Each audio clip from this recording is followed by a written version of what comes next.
नमो सिद्धाणं नमो आयरीयाणं नमो विद्यायाणं नमो लोये सवसाहुणम्।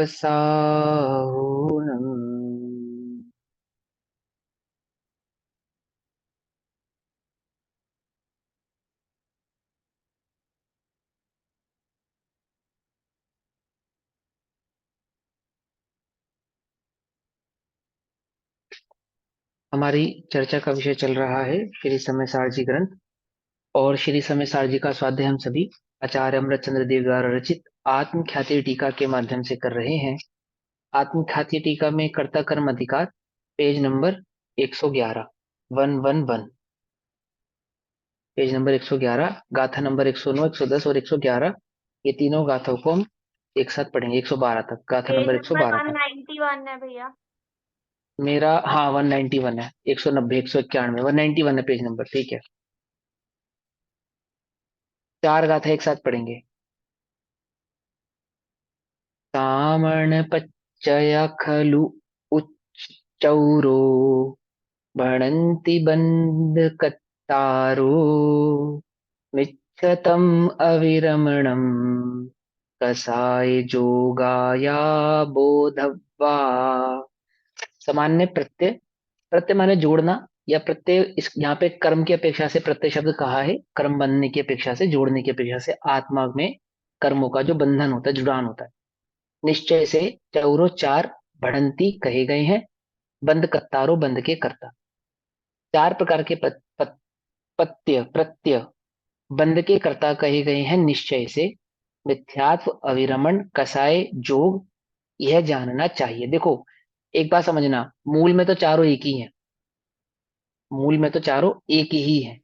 ठीक, देखो, आत्मा को नहीं जानना इसका नाम है मिथ्यात्व। फिर आत्मा को जान तो लिया पर उसमें स्थिर नहीं हो पा रहा, इसका नाम है अविरति। समझ में आई बात?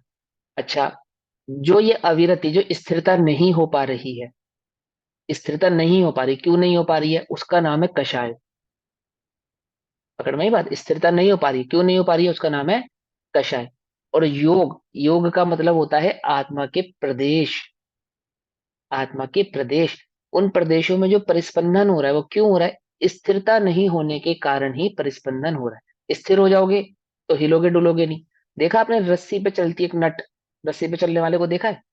यदि वो हिले डुले तो गिर जाए, हिले डुले तो गिर जाए। स्थिर स्थिर रहता है अपने स्थान पे, स्थिर रहने के कारण वह क्या होता है, गिरता नहीं है, इधर उधर गिरता नहीं है। अगर ध्यान से समझा जाए, सूक्ष्मता से समझा जाए, तो एक ही है, लेकिन इस एक भाव को चार प्रकार से समझाते हैं। आत्मा को नहीं जानना इसका नाम है मिथ्यात्व। आत्मा को जाना परंतु उसमें स्थिरता नहीं होना उसका नाम है अविरमण। ठीक, और आत्मा को में अस्थिरता क्यों हो रही है, कषाय के कारण। ठीक है, और जो अस्थिरता हो रही है ना, उससे प्रदेशों में स्पंदन होता है, वह है योग, स्पंदन का होना है योग। ठीक, ये सब जानना चाहिए। तेसी पूर्णविय इमो भणिदो भेदो दूतेरसि मिच्छादित्थि आदि जाव सजोगिस्त चरमन्तम् एदे अचेदेना खलु पोग्गलकमुदय संभवा जम्हा ते जदि करेन्ति कम्मम् न वितेंसी वेद गो आदा। अब तो हिंदी जैसा लगता होगा ये। ते जदि करेंती कम्मम, यदि आत्मा उसको करता है। ते जदि, यदि, यदि करेंती करे कर्म को, न वितेंसी वेद को आदा, आदा माने आत्मा उसको वेदने वाला बनेगा। गुण दादु ए दे कम्मम कुवंती पच्चया जम्हा तम्हा जीवो अकत्ता गुणाय कुवंती कम्माणि।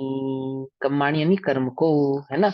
तम्हा यानी जीवो अकत्ता, जीव करता है, गुणा यानी गुणों का, और या माने और, कुवंती कम्माणि कर्म का कर्ता कहलाता है। देखो तेंसी पूर्णो विय इमो भणिदो, भणिदो माने कहना, भेदो दु तेर सवियप्पो, 13 प्रकार के, 13 ना, हाँ 13 प्रकार से यह भेद कहे जाते हैं। फिर उन्हीं का दर्शा दिया, माने जो ऊपर 4 प्रकार के भेद कहे हैं ना, उन्हीं 4 प्रकार के भेदों को 13 प्रकार से बतलाएंगे।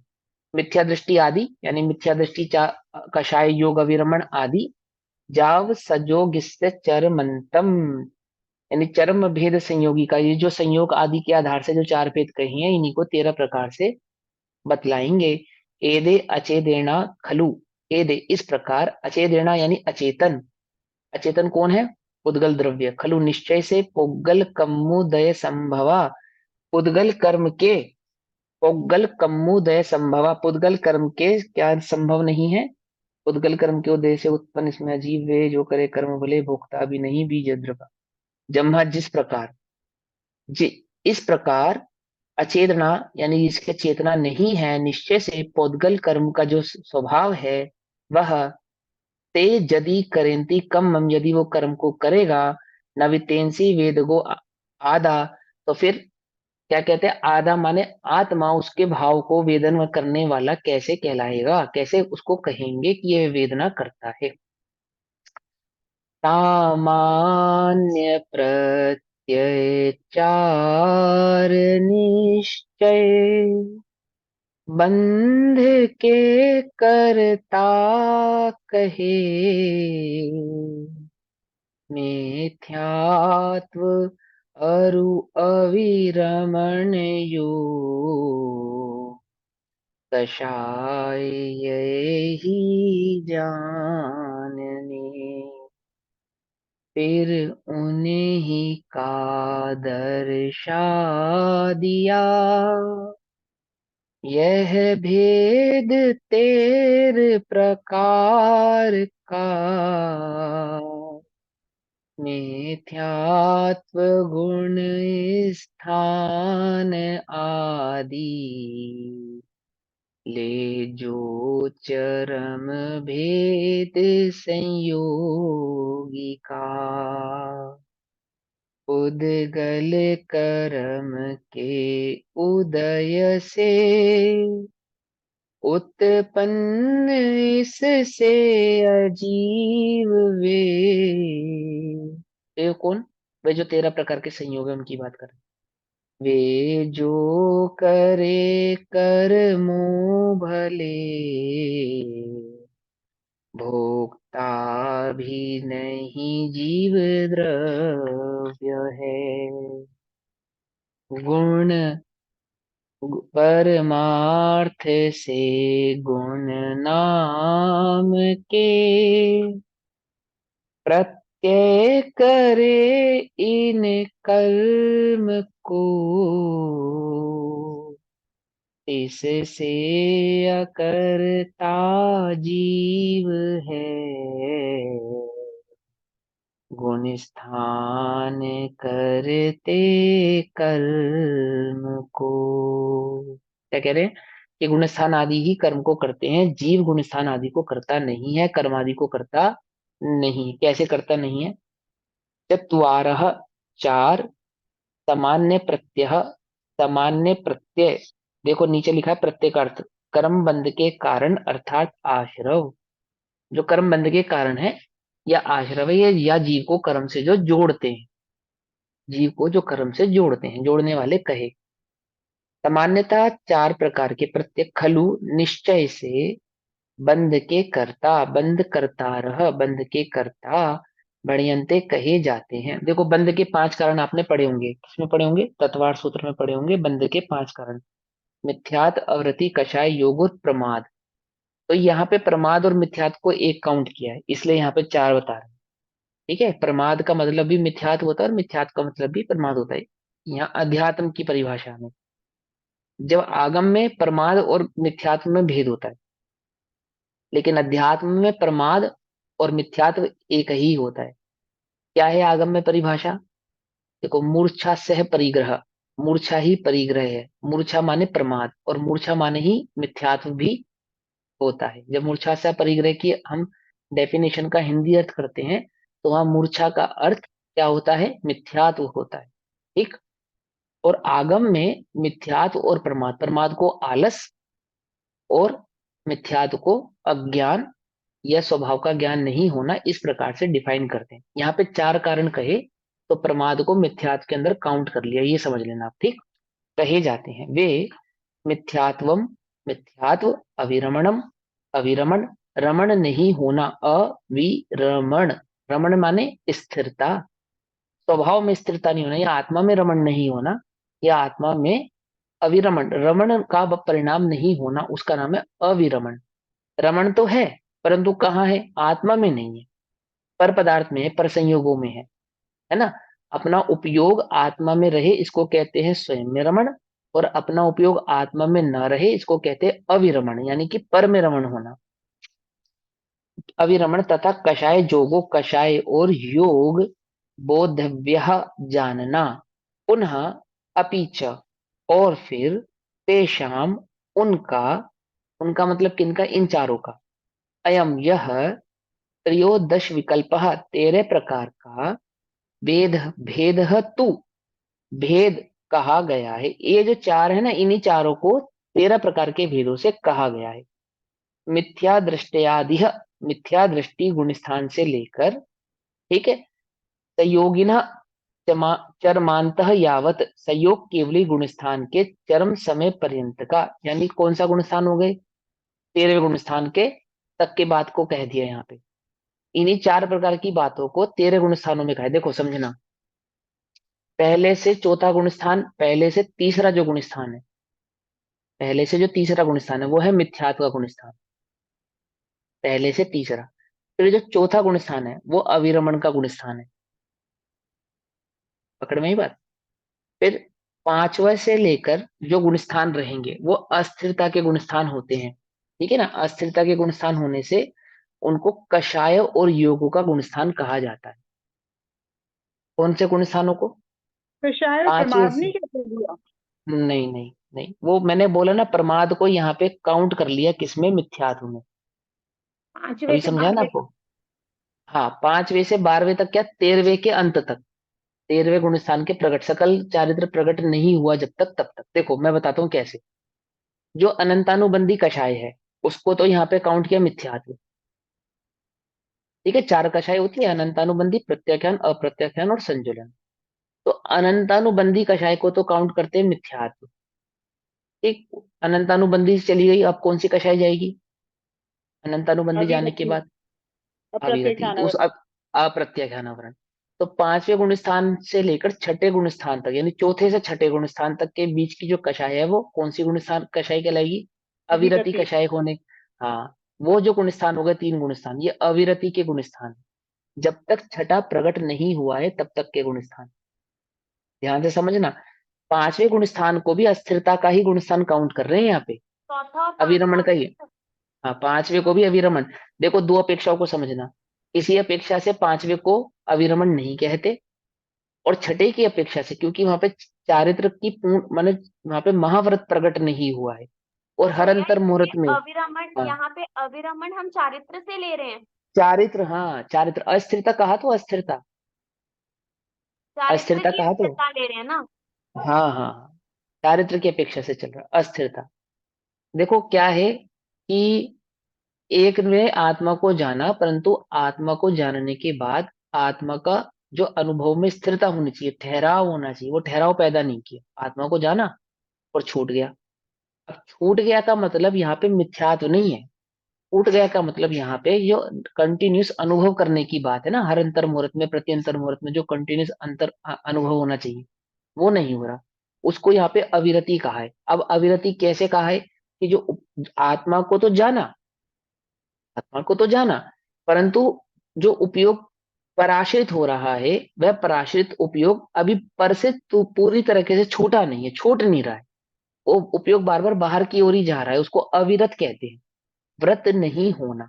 अब हम चरणान योग में व्रत नहीं होना तो बाहर के आचरण की अपेक्षा से समझते हैं, लेकिन अध्यात्म में व्रत नहीं होने का मतलब होता है स्थिरता नहीं होना।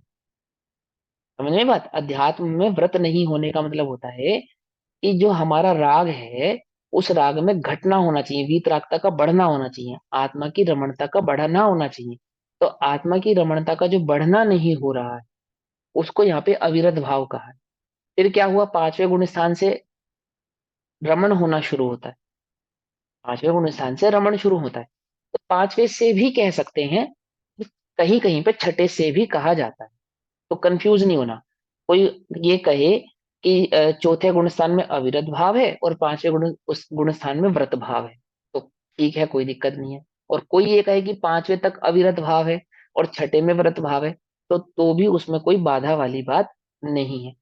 एक दूसरे की अपेक्षा से कही गई बात है। यहाँ पे ये कह सकते हैं क्योंकि ना भैया कि देश संयम व्रत है, अभी उसे पूर्ण व्रत नहीं लिए, तो इसलिए हाँ, उसे पूर्ण किसी व्रत भी। नहीं हुआ, माने अब देखो हाँ। पूर्ण व्रत का, अब हम क्योंकि हम अध्यात्म की बात कर रहे हैं, तो ये बात हमेशा ध्यान रखो, यहाँ पे व्रत का मतलब आत्मा में स्थिरता की ही बात चलेगी। यहाँ पे बाहर के चारित्र की तो बात ही नहीं है, ठीक है ना। गुण स्थानों का बाहर के चारित्र से कितना लेन देन है, बताओ मुझे, कौन बताएगा। गुण स्थानों का बाहर के चारित्र से क्या लेना देना है। कोई भी नहीं, बिल्कुल भी नहीं। हाँ, क्योंकि अगर बाहर के चारित्र से लेना देना होगा, तो द्रव्यलिंगी को छठा गुण स्थान मानना पड़ेगा, सातवां गुण स्थान मानना पड़ेगा। फिर वो जो लोग नहीं ऐसा मैं। कहते हैं फिर वो जो लोग ऐसा कहते हैं कि हमने वस्त्रों का त्याग किया और हम साधु हो गए और हमारा छठा गुण स्थान हो गया है, तो उनकी बात सत्य हो जाएगी, माननी पड़ेगी। देखो, गुण स्थान परिपाटी भिन्न है, क्या आचरण परिपाटी भिन्न है। आमुक गुण स्थान में आमुक प्रकार का आचरण होता है, ये बात तो पक्की है। परंतु आमुक प्रकार के आचरण करने वाले का आमुक प्रकार का गुण स्थान होगा ही होगा, ये बात पक्की नहीं है। क्या कहा, कुछ बात समझ में ही नहीं है ना। आमुक प्रकार के गुण स्थान में देखो, आपने देखा स्थान संतरा, से आचरण वो बढ़ता है, कोई, आचरण से गुणस्थान नहीं बढ़ता है। हाँ, गुण स्थानों से आचरण बढ़ता है, परंतु आचरण से गुण स्थान को नहीं मापते, समझे ना। ये पके हुए फलों के छिलके पक जाते हैं ना, पके हुए दिखते हैं, तो जरूरी नहीं है वो छिलका देख के अंदर पका हुआ ही हो, अंदर पका होगा तो बाहर से भी पका होगा, ये बात तो पक्की है। लेकिन यदि कोई फल बाहर से पका हुआ है, तो अंदर से निश्चित रूप से ही पका होगा, इसका कोई नियम नहीं, इसका कोई नियम नहीं है। पकड़ में ही बात नहीं, पकड़ में। हाँ, अंदर के पके हुए फल बाहर से पके हुए दिखेंगे ही दिखेंगे, ये बात तो पक्की। क्योंकि हम अंदर से देख नहीं सकते, अंदर से हम जान नहीं सकते, तो हम बाहर के पक्केपन से ही उसका अनुमान लगाते हैं। पर हमारे अनुमान में त्रुटि हो सकती है ना। तो इस बात को समझना, क्या कहते हैं कि यदि गुण स्थान होगा, आमुक गुण स्थान, दैट मीन्स छठा गुण स्थान होगा या सातवां गुण स्थान होगा, तो उस गुण स्थान के अकॉर्डिंग बाहर में चारित्र होगा ही होगा, नियम से होगा। लेकिन बाहर में चारित्र एज इट इज ऐसा ही है जैसे छठे सातवें गुण स्थानों में होता है, तो इसको नियम से छठा सातवां गुण स्थान होगा, ऐसा नहीं है। पकड़ में ही बात, ऐसा नहीं है। तो क्या समझाते हैं यहाँ पे यही बात को समझाते हैं कि वह 13 प्रकार का कहा, कौन सा, वो जो 4 प्रकार के पहले गाथा में कहे, गाथा नंबर 109 में, उन्हीं को गाथा नंबर 110 में 13 प्रकार का कर दिया। तो पहले से चौथे गुण स्थान को एक काउंट कर दिया, ठीक है, और फिर चौथे गुण स्थान से 13वें गुण स्थान तक एक काउंट किया, और फिर अंत में बचा योग। भैया 13वें है, को क्यों रखा? अरिहंत भगवान को भी हम योग लेते हैं। क्योंकि योग तो है ना, सहयोग केवली है ना वो। तो योग तो बाहर ही है ना, वो तो योग है, उसको उसको योग केवली, सहयोग केवली कहते हैं ना। और जब तक योग रहेंगे तब तक आश्रव तो होगा ना। अच्छा ठीक है। जब तक योग रहेगा तब तक आश्रव तो होगा ना। हाँ, बंद के आधार से नहीं होगा, ठीक है। बंद के आधार से नहीं होगा, ठीक है ना। तो ये समझाने की अपेक्षा से समझना है ना। और ऐसा भी कह सकते हैं कि अरिहंत भगवान को काउंट नहीं किया, अरिहंत अवस्था प्रकट होने से एक समय पहले तक की अवस्था को काउंट किया, ऐसा भी कह सकते हैं। ठीक समझना, बस अपेक्षाओं को समझना है, और कुछ नहीं करना है। सारा खेल किस चीज का है? अपेक्षाओं का है। सारा खेल किस चीज का है? अपेक्षाओं का। अपेक्षाएं क्लियर हो जाएंगी ना, तो कंफ्यूजन नहीं होगा, और अपेक्षाओं को क्लियर नहीं करोगे तो कंफ्यूज होते रहोगे। अगर कोई कहे अरिहंतों को लिया है, हाँ लिया है, बिल्कुल लिया है, सहयोग केवली होते हैं, योग होता है उनको, और योग होने के कारण उनको आश्रव भी होता है ना, है ना। चार आघाती कर्म भी विद्यमान है और उतना उनको आश्रव भी रहता है। आश्रव होता है इसका मतलब ये नहीं है कि बंद भी होता है, लेकिन हाँ, बंद होगा तो बिना आश्रव के नहीं होगा। समझ में आई बात। अगर बंद होगा तो बिना आश्रव के नहीं होगा, आश्रव होगा तो बंद होगा ही होगा, इसका कोई नियम नहीं है। जैसे गुण स्थान होगा तो गुण सेम। स्थान प्रमाण व्रत चारित्र भी होगा। लेकिन चारित्र होगा तो गुण स्थान भी होगा ही होगा, इसका कोई नियम नहीं है। समझ में आई बात? कैसे समझते कर्ण योग के और चार अनुयोगों को पकड़ने की समझने की शैली समझ में आ रही है? ऐसे समझी जाती है। अब यहाँ समझाते हैं देखो। तो क्या कहते हैं, फिर तेषाम उनका यानी उन चारों का अयम यह 13 प्रकार का भेद कहा गया है। कैसे कहा गया है 13 प्रकार का भेद? कि मिथ्या दृष्टि से लेकर संयोगिनः चरमांतः यावत संयोग केवली गुणस्थान के चरम समय पर्यंत का। अब संयोग केवली गुणस्थान का चरम समय कौन सा होता है? यानी कि 14वें गुणस्थान प्रकट होने से पूर्व का जो समय है, या यूं कहो कि 14वें गुणस्थान के पूर्ण होने का जो समय है। क्योंकि जब तक 14वां गुणस्थान पूर्ण नहीं होता, उसे एक समय पहले तक संयोग केवली ही रहते हैं। और जब पूरा 14 गुणस्थान कंप्लीट हो जाते हैं, तब वो अयोग केवली सिद्ध अवस्था को जाके प्राप्त होते हैं, प्रकट होते हैं। क्योंकि जो सिद्ध अवस्था है वो गुणस्थानातीत अवस्था है, वह गुणस्थान के अंदर नहीं आती। जो सिद्ध भगवान है उनका कौन सा गुण स्थान है? कि सिद्ध भगवान का कोई गुण स्थान नहीं है, वे गुणस्थानातीत हैं। ठीक, हाँ बोलो, आप पूछो क्या कह रहे हो? 14वां गुण स्थान है ना अयोग केवली का? कौन सा? 14वां नहीं नहीं, वही तो बता अयोग रहे हैं। केवली का 14वां है। वही तो समझा रहा 13वां है प्रयोग केवली का और हूँ। 14वां अयोग के अयोगी जिन बोलते हैं। हाँ, योगी जिन बोलते हैं, लेकिन अपेक्षा से बोलते हैं, क्योंकि कोई भी जीव जो 14 गुण स्थान में जाता है वो नियम से छूट के सिद्ध होगा। और 14 गुण स्थान कितने समय का होता है? आरी लूल इतने इतने अक्षरों के, है ना? है ना, इतने अक्षर का होता अयोग है। और ये सिद्धावस्था कहने को ही में, बोलते हैं सीता। ये भी हमें कहने की अपेक्षा से, ये भी हम कह रहे हैं, बस इतनी सी देर की बात है। मूलतः अगर आप देखोगे तो इतना समय नहीं लगता है, वो तो एक दो समय का ही खेल है बस। तो मतलब विग्रह भैया गति में जितना, 14वां पार करने पे सिद्ध अवस्था आती है? हाँ, सिद्ध भगवान का कौन सा गुण स्थान होता है? कोई कि भी नहीं सिद्ध होता। भगवान का कोई गुण स्थान नहीं होता। समझे? जब तक गुण स्थान में रहेंगे तब तक सिद्ध अवस्था नहीं मानी जाएगी। गुण स्थानों को पार करते हैं, जब पार कर देते हैं तो उसको कहते हैं गुण स्थानातीत अवस्था। ठीक है ना, तो गुण स्थानों से 13 और परे। 14 में सिर्फ सहयोग केवली और अयोग केवली का फर्क है, सिर्फ हाँ। घातक जन्मों का फर्क है और कोई फर्क नहीं रहा। और तो अयोग भी क्यों कहते हैं? देखो, अयोग क्यों कहते हैं 14वें गुण स्थान को, अभी समझाया ना मैंने। क्योंकि जो 14वें गुण स्थान में प्रवेश किया है जिन्होंने, वो नियम से सिद्ध होने वाले हैं। हाँ, वो कोई फिसलने वाला गुण स्थान तो है नहीं, वो ऐसा कोई गुण स्थान तो है नहीं कि फिर गिरेंगे, फिर ऊपर होगा, फिर नीचे होगा। ऐसा गुण स्थान तो वो है नहीं। ठीक है ना? वो 14वें नंबर का गुण स्थान कैसा गुण स्थान है? जैसा सम्यक प्रकट करने से पहले तीन तीन करण लब्धियां, सम्यक प्रकट करने से पहले तीन करण लब्धियां होती हैं, तीन प्रकार की होती है ना। तो जिसने पहली करण लब्धि में प्रवेश किया है वह नियम से तीसरी करण लब्धि में प्रवेश करेगा, ये नियम है। ठीक, इसी प्रकार से जिसने 13वें गुण स्थान को कंप्लीट करके 14वें गुण स्थान में कदम रखा है, वह नियम से सिद्धत्व को प्राप्त होगा।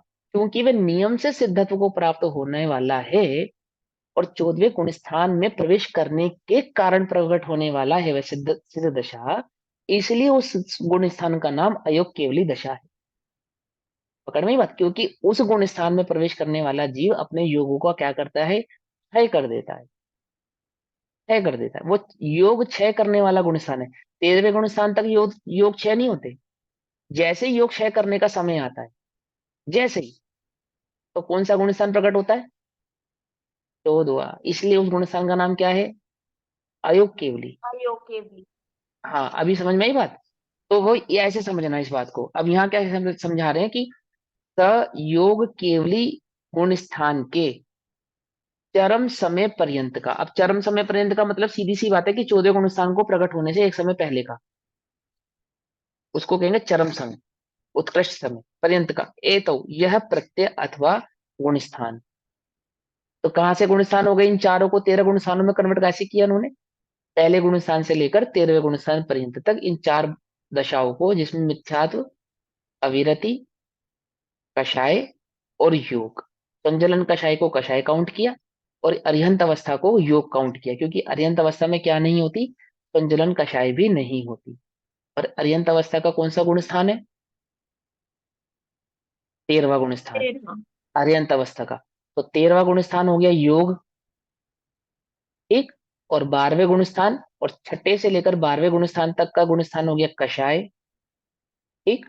और ये क्या नाम है, अस्थिरता, पांचवा छठा, चौथा और पांचवा, पांचवा। चौथा और पांचवा या चौथा अविरमण, और पहले से लेकर तीसरे के गुण स्थान मिथ्या, हाँ। ठीक है। इस प्रकार से समझना। कोई ये कहे कि नहीं जी तीसरा गुण स्थान सम्यक का होता है, तो कोई बात नहीं, उसकी बात मान लेना, हम तीसरे से आपकी बात को मान लेते हैं। फिर मैंने समझाया अपेक्षाओं से समझना, क्यों तीसरे गुण स्थान को हमने क्यों काउंट नहीं किया। जो तीसरे गुण स्थान में आएगा वो नियम से पहले में जाएगा, जो तीसरे गुण स्थान में आएगा वे नियम से पहले में जाएगा, इसलिए उसको मिथ्या तो काउंट किया, ठीक है ना। और कोई कहे कि नहीं वहां में सम्यक की कणिका रहती है, तो कोई बात नहीं, आप दो मान लो, उसमें कोई झगड़ा नहीं है। लेकिन अपेक्षाओं को समझना है यहाँ पे, तो किस अपेक्षा से 13 प्रकार के भेद करें, किन चार के भेद करें। मिथ्यात का भेद, योग, मिथ्यात, अविरमण, कषाय और योग, इन चारों को 13 गुण स्थानों में डिवाइड कर दिया। तो संयोग केवल गुण स्थान के चरम समय पर्यंत का अतः यह प्रत्यय अथवा गुण स्थान जो कि निश्चय से अचेतना अचेतन है। क्या कहा, ये गुण स्थान कैसे हैं, कोई चेतना के गुण स्थान नहीं है, अचेतन है ये सब। क्यों है, यस्मात् क्योंकि उद्गल कर्मोदय संभवा, उद्गल कर्म के उदय से उत्पन्न होते हैं। क्या कहा, उद्गल कर्म के उदय से उत्पन्न होते हैं। थर्मामीटर में जो बुखार है वो आदमी का बुखार नहीं है। क्या कहा, आदमी का बुखार तो आदमी में ही रहता है, और थर्मामीटर में जो पारा बढ़ता है वो कोई आदमी का बुखार थोड़ी है, वो तो थर्मामीटर के पारे की योग्यता है, जो गर्मी पाकर उतने लेवल पे बढ़ गई है, ठीक है ना, वह भिन्न है। और आदमी को जो बुखार हुआ है वह भिन्न है। इसी प्रकार से 14 गुण स्थान क्या है, थर्मामीटर, कर्मोपाधि थर्मामीटर, वो क्या बतला रहे हैं, वो रिफ्लेक्ट कर रहे हैं आत्मा की अवस्था को, आत्मा की अवस्था को रिफ्लेक्ट कर रहे हैं। कोई कर्मों के आधार से, कर्मों में जो ऊपर नीचे हो रहा है वो आत्मा में ऊपर नीचे हो रहा है, ऐसा नहीं हो रहा है, ऐसा नहीं हो रहा है। आत्मा की अवस्था को रिफ्लेक्ट करते हैं कौन, गुण स्थान, गुण स्थान। तो क्योंकि वो आत्मा की अवस्था को रिफ्लेक्ट करते हैं, इसलिए ऐसा कहते हैं कि आत्मा के गुण स्थान। कितना बुखार है, थर्मामीटर में देखा कि आदमी को 3 बुखार, 2 बुखार, 102 बुखार, 101 बुखार, इतना टेम्परेचर उसको है। थर्मामीटर में देखकर बुखार किसका बताया, आदमी का। थर्मामीटर में जो बुखार है वो मूलतः आदमी का बुखार नहीं, वो थर्मामीटर की अपनी योग्यता। कोई पारा शरीर में घुस के ऊपर नीचे होके ऐसा नहीं करता, वो भिन्न रहता है, वो भिन्न रहता है। ऐसे आत्मा की अवस्था भिन्न रहती है, गुणस्थान भिन्न रहते हैं। और इसी अपेक्षा से यहाँ कह रहे हैं कि वो जो गुणस्थान है वो तो पुद्गल कर्म के हैं, वो कोई आत्मा के थोड़ी, आत्मा में थोड़ी कोई कर्मों का उपशम क्षयोपशम क्षय का आदि भाव होता है। आत्मा तो कैसा है, वह तो अपने गुणों के आधार से ही परिणमित होता है। तो पुद्गल कर्मोदया संभवा, पुद्गल कर्म के उदय से उत्पन्न होते हैं क्या, गुणस्थान। यदि आत्मा के निमित्त से गुणस्थान प्रकट होते तो सिद्ध भगवान का भी नियम से कोई ना कोई गुणस्थान होना चाहिए था, उनको किसी ना किसी गुणस्थान में काउंट करते हम। लेकिन सिद्ध भगवान को तो किसी गुणस्थान में काउंट नहीं किया जाता, तो गुणस्थान छूट गया। तो जो चीज छूट जाए वो मेरी नहीं, जो चीज छूट जाए वो मेरी नहीं। तो इससे क्या सिद्ध हुआ कि गुणस्थान आत्मा के नहीं है, किसके हैं फिर, वो कर्मों उदय यानी कर्मों के उदय से होने वाली अवस्थाएं हैं। वे यदि कर्म कुर्वंती करते हैं तो भले करें। अब अब अब उन गुण स्थानों में वो कर्ता जो पुद्गल कर्म है, कर्म यदि उनको करता है, किनको, गुण स्थान आदि को, तो भले ही करे, हमें कोई ऑब्जेक्शन नहीं है, करता रहे उनका। वेद का अपि भोक्ता भी आत्मा ना, आत्मा नहीं है। आत्मा किसी गुण स्थान का वेदन नहीं करता, आत्मा किसी कर्म का वेदन नहीं करता। चौथे गुण स्थान में आत्मा किसका वेदन करता है, जब वो चौथे में आता है, कौन से उपशम छह उपशम छाई किस भाव का वेदन करता है, पारिणामिक, परम पारिणामिक भाव। पारिणामिक भाव का वेदन करता है। लेकिन अरिहंत भगवान तो केवल ज्ञान का वेदन करते हैं, नहीं करते हैं, तो छाई भाव का वेदन करते होंगे ना। क्यों, क्यों केवल ज्ञान नहीं है अरिहंत भगवान को, केवल अरिहंत ज्ञान भगवान है को पर केवल, परम पारिणामिक भाव का ही वेदन करते हैं अपने ही तो पर। केवल ज्ञान का अनुभव करते हैं या नहीं करते हैं। नहीं करते, केवल ज्ञान तो पर्याय है ज्ञान की। नहीं करते। हाँ तो केवल ज्ञान का ऐसा वेदन करेंगे नहीं, किसको अपने आप नहीं प्रकट हुआ करते, केवल ज्ञान, नहीं करते। केवल ज्ञान किसको प्रकट हुआ, पर्याय को, व्यवहार से आत्मा। कहने में आएगा, कहने में आता है, व्यवहार से कहने में आता है पर होता नहीं है। निश्चय से तो अभी वो देखो, अपने परिणाम भाव का ही वेदन करते हैं। हाँ करेक्ट बात है, ये बिल्कुल आपने सही कहा।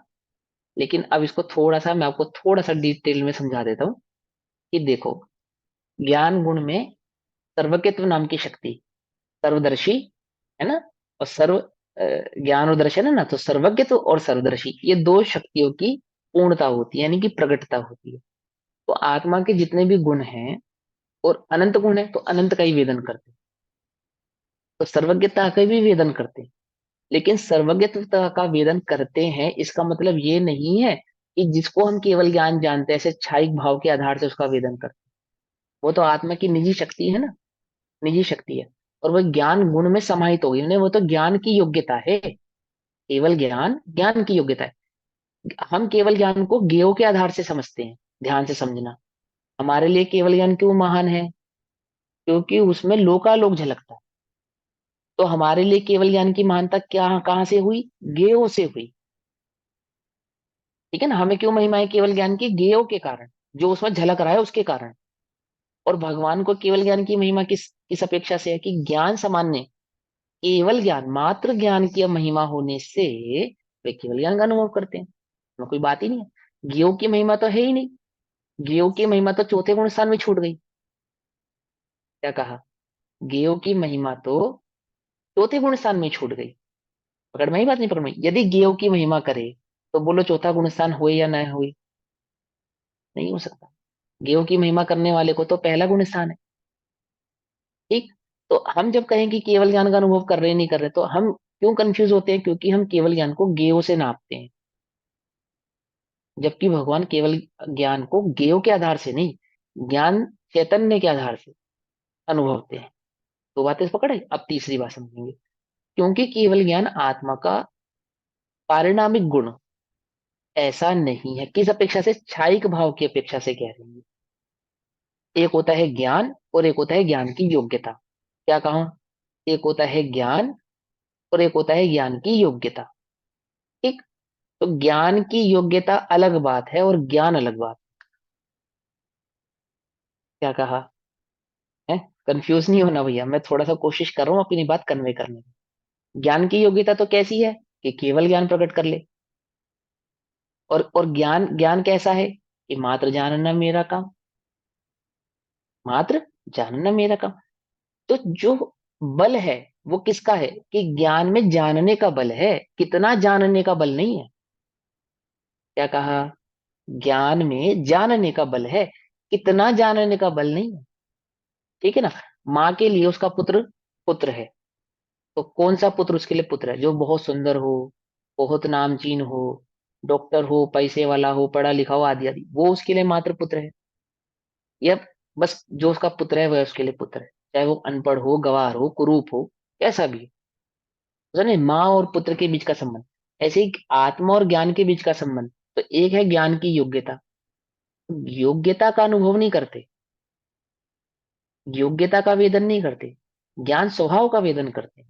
हाँ, योग्यता प्रकट होती है स्वभाव का वेदन करने पर, केवल ज्ञान रूप प्रकट हो जाती है, लेकिन उनकी महिमा केवल ज्ञान से नहीं। लेकिन उनकी महिमा केवल ज्ञान से नहीं है। आज मुझे आत्मा का अनुभव करना है, तो बोलो ज्ञान सामान्य की दृष्टि से करूंगा या मुझे केवल ज्ञान प्रकट हो इस दृष्टि से करूंगा?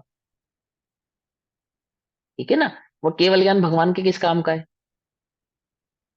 बोलो भैया, कौन बताएगा? केवल ज्ञान किसके काम आता है? केवल ज्ञान किसके काम आता है? किसी के भी नहीं। अरे यही तो बात है। केवल ज्ञान क्यों बस हमारे मात्र किसी ज्ञान काम ज्ञान आएगा ही समाप्त नहीं? होने पूर्णता, बाहर से ज्ञान तो की पूर्णता को जानने में काम आता है, ज्ञेयों को जानने में काम नहीं आता। नहीं, केवल अजीब ज्ञान तत्व किसके है काम की मेरे चीज है? तो। केवल ज्ञान जो है वो किसके काम की चीज है? किसी ना किसी के तो काम की चीज होनी चाहिए ना। भगवान तो उसका अनुभव नहीं कर रहे, भगवान के ज्ञान काम की चीज नहीं, किसके क्या काम की चीज किसकी है वो?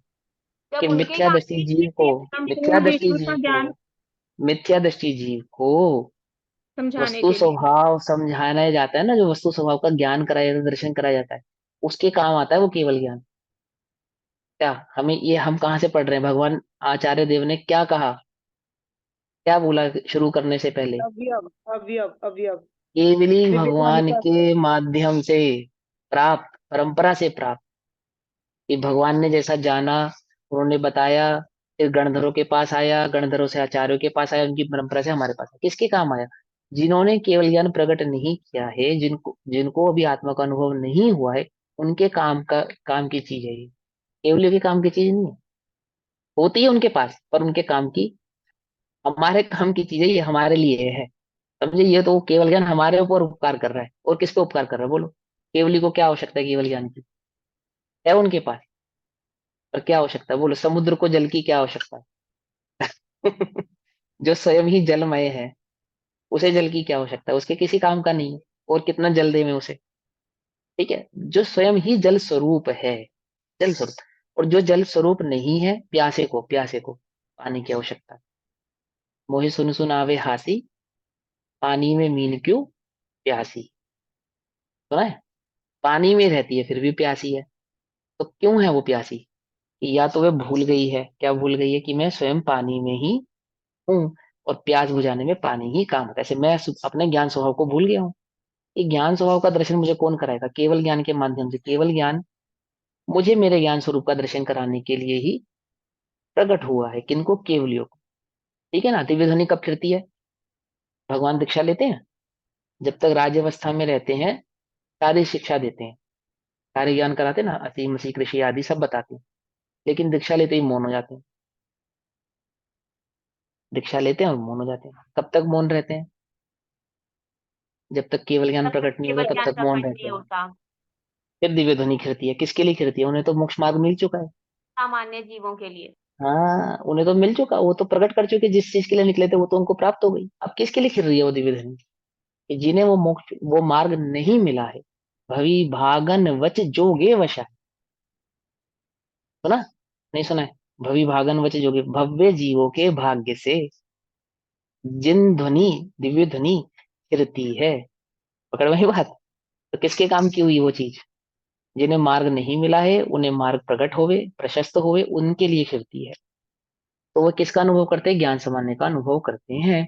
और वो क्षायिक भाव का अनुभव नहीं करते हैं। ठीक है ना?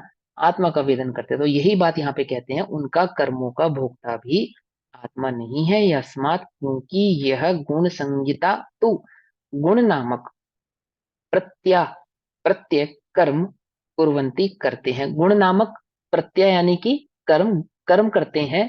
कहने का मतलब क्या है? यहाँ पे गुण किसको कह रहे हैं? गुण स्थानों को गुण कह रहे हैं यहाँ पे। आत्मा के गुणों को गुण नहीं कह रहे। ठीक है? क्योंकि इन गुण स्थानों को कर्म करते हैं। ठीक। तस्मात, इसलिए जीवहा, जीव तो अकर्ता, कर्मों का अकर्ता है। मैं तो कर्मों में कुछ नहीं करता, जीव तो कोई गुण स्थानों में ऊपर नीचे नहीं करता।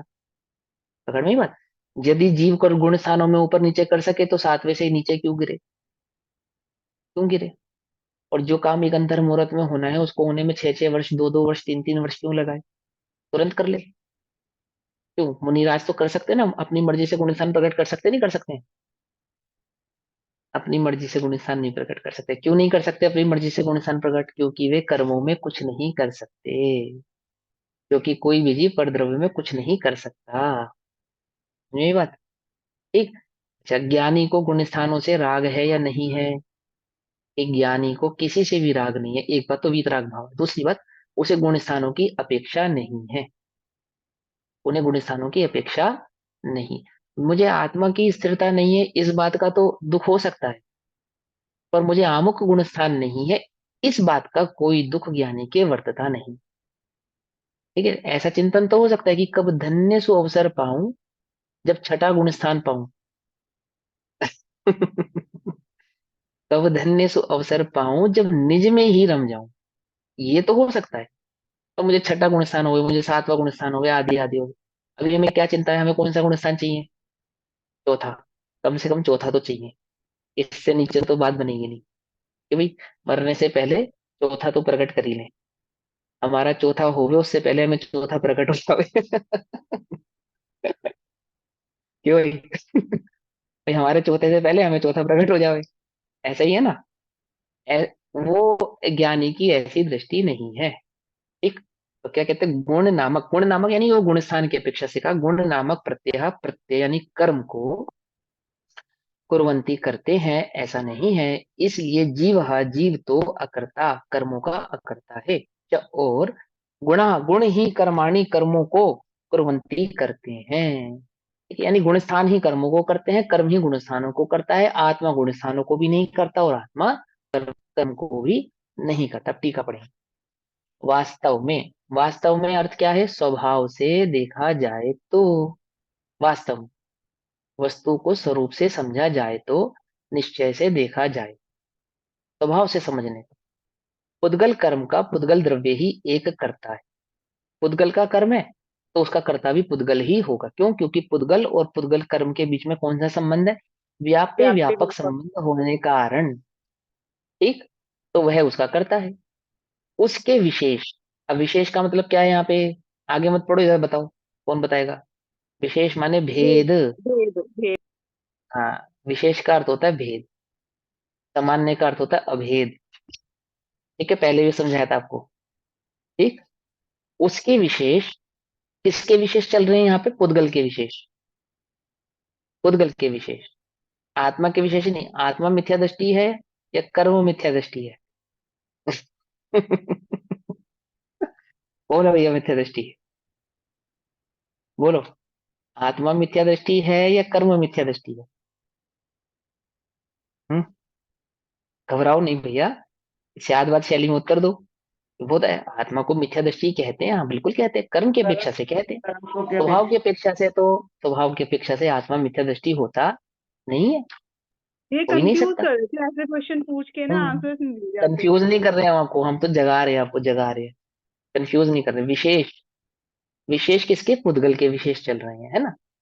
तो मिथ्यात्व, अविरति, कषाय और योग बंध के सामान्य होते होने से चार करता है, यानी कर्म के बंध के चार करता है। ठीक, अब आगम में पढ़ोगे बंध के करता पांच, इसमें प्रमाद जोड़ लेना, और यहाँ पे प्रमाद और मिथ्यात्व को एक कर दिया। ठीक, वे ही भेद रूप किए जाने पर, यानी कि उनको और भेद और विशेष किया जाए, इन चार कारणों को और विशेष किया जाए, यानी उन्हीं के भेद करने पर मिथ्या दृष्टि से लेकर संयोग केवली पर्यंत 13 कर्ता है, यानी 13 प्रकार के कर्ता हो जाते हैं, यानी 13 प्रकार के उस, उन चार कर्ताओं में 13 प्रकार के भेद हो जाते हैं। कर्म के बंध, आश्रम आदि के कारण, उदय उदीर्णा आदि सब इसमें काउंट हो गए। वो 13 प्रकार के उसमें भेद बन जाते हैं। अब जो पुद्गल कर्म के विपाक के, अब विपाक के मतलब उदय के, विपाक के मतलब उदय के, पुद्गल कर्म के विपाक के प्रकार होने से अत्यंत अचेतन है। अब ये जो गुण स्थान है, ये है क्या? कि पुद्गल कर्म का विपाक है, यानी पुद्गल कर्म का उदय है। क्योंकि ये पुद्गल कर्म का उदय है, पुद्गल से निर्मित है, पुद्गल से बने हैं, तो इनमें कौन सा गुण नहीं है? चेतनत्व गुण नहीं है, तो ये क्या हो गए? अचेतनत्व हो गए। और कौन सा गुण है? कि जड़ गुण है, तो क्या हो गए? जड़त्व हो गए। जैसे आत्मा में एक अजड़त्व नाम की शक्ति है ना?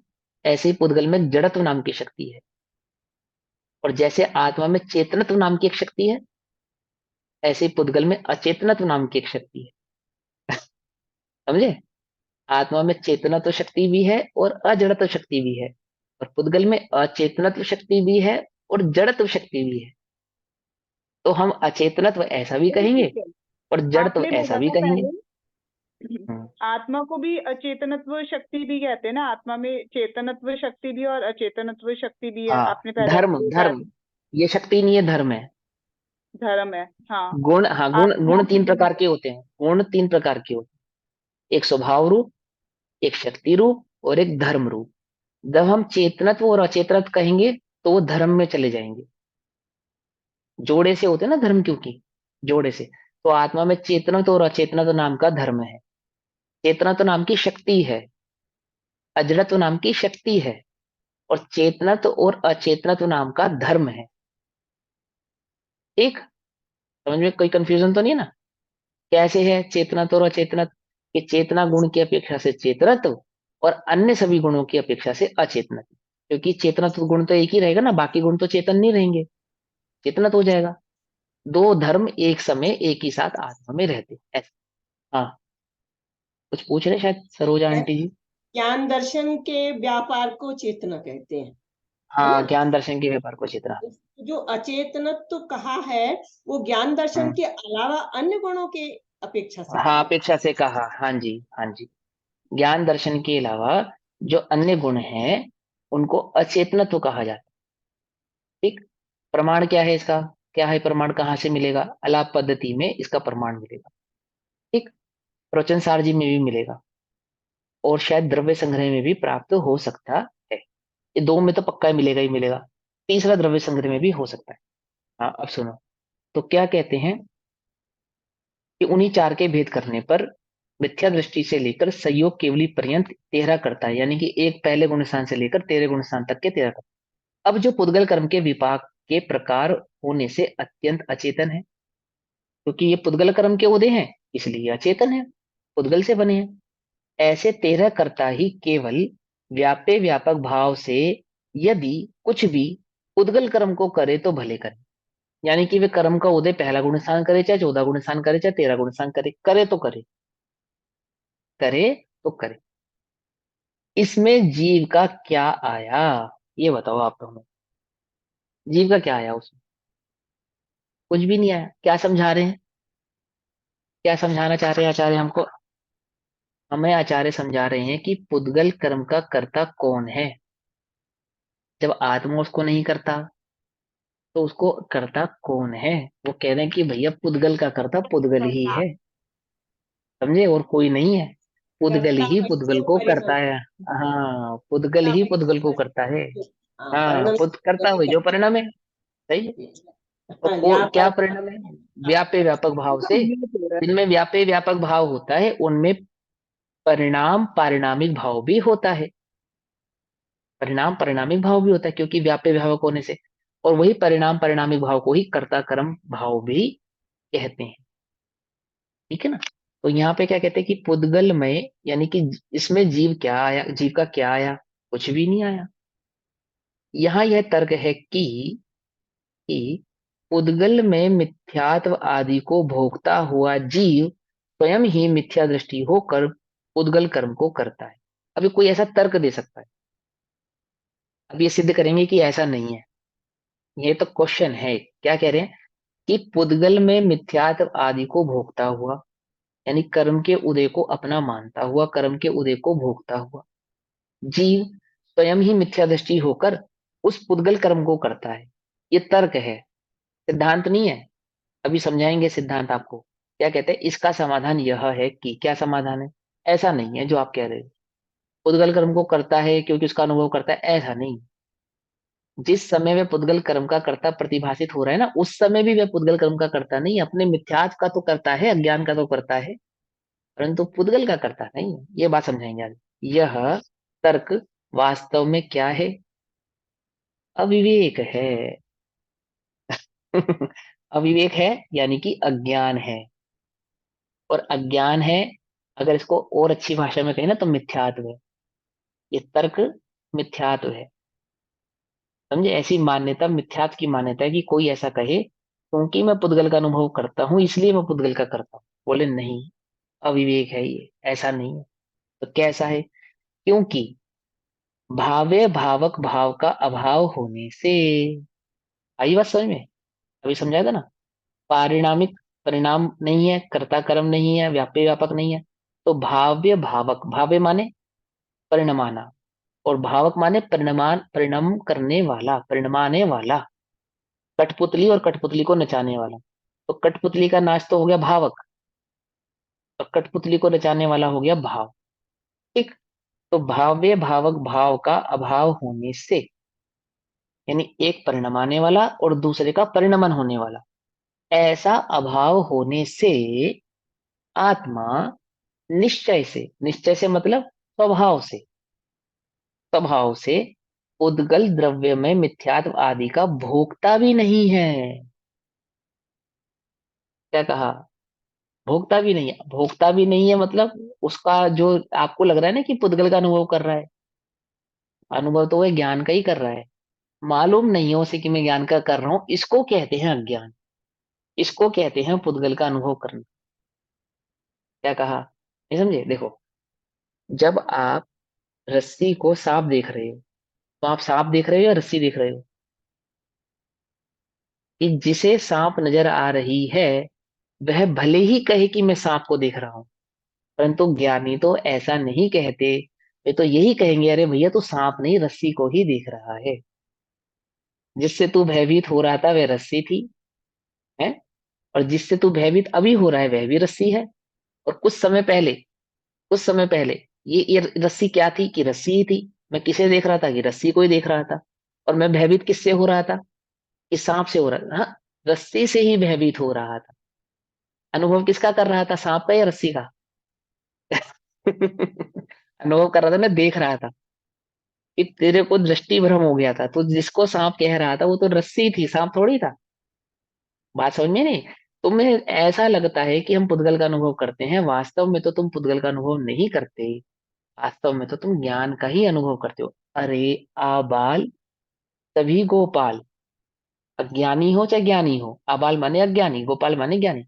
अरे आबाल सभी गोपाल, सुलभ सबको चिन्मय अभिराम। समझे? तभी उस ज्ञान का ही वेदन करते हैं, चाहे ज्ञानी हो चाहे अज्ञानी हो। अज्ञानी को लगता है कि मैं पुद्गल का वेदन करता हूँ, ऐसा लगना, इसी को अज्ञान कहते हैं। पकड़ में बात? और डिटेल में इसको समझेंगे, अभी समय हुआ। तब तक के लिए सभी को जय जिनेन्द्र, ओम नमः सिद्धेभ्य। निज निधि निज में बताई, यह अनंत उपकार है, उसके लिए जिनवानी माँ को वंदना शतबार।